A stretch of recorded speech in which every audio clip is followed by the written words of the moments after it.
नौजवान रवि एक पत्रकार था जिसे रहस्यमयी घटनाओं पर लेख लिखने का शौक था।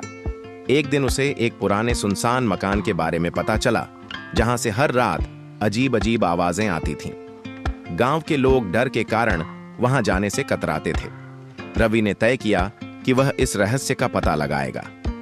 रात के अंधेरे में टॉर्च लेकर रवि उस मकान में दाखिल हुआ। मकान के अंदर धूल भरी पुरानी तस्वीरें, जाले और टूटी फूटी कुर्सियां थीं। अचानक उसे ऊपर की मंजिल से कुछ गिरने की आवाज सुनाई दी। उसके कदम धीरे धीरे सीढ़ियों की ओर बढ़े। जैसे ही उसने दरवाजा खोला, ठंडी हवा का झोंका आया और मोमबत्ती अपने आप जल गई। रवि का दिल जोर जोर से धड़कने लगा। कमरे में एक पुरानी अलमारी थी जो हल्के से हिल रही थी। जैसे ही उसने अलमारी खोली, अंदर एक पुराना डायरी पड़ी थी। डायरी के पन्ने पलटते ही उसे समझ आया कि यह मकान एक अमीर व्यापारी विक्रम सिंह का था जो कई साल पहले रहस्यमयी तरीके से गायब हो गया था।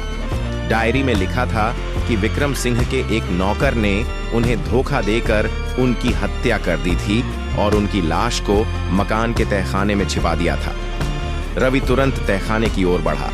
वहां की दीवारें गहरी दरारों से भरी थीं। उसने टॉर्च की रोशनी घुमाई और अचानक उसे एक मानव कंकाल दिखाई दिया। तभी पीछे से किसी के कदमों की आहट आई। रवि ने मुड़कर देखा, एक साया उसकी ओर बढ़ रहा था।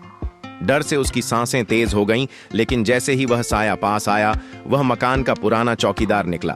उसने बताया कि उसे इस रहस्य का पता था, लेकिन डर के कारण कभी किसी से कुछ नहीं कहा। रवि ने तुरंत पुलिस को बुलाया। जांच के बाद पुष्टि हुई कि कंकाल विक्रम सिंह का था और उसके नौकर को पुलिस ने गिरफ्तार कर लिया। अखबार में रवि की रिपोर्ट छपी। सालों पुराना रहस्य उजागर, विक्रम सिंह का कातिल पकड़ा गया। सीख, साहस और सच्चाई हमेशा अंधकार को दूर कर सकते हैं।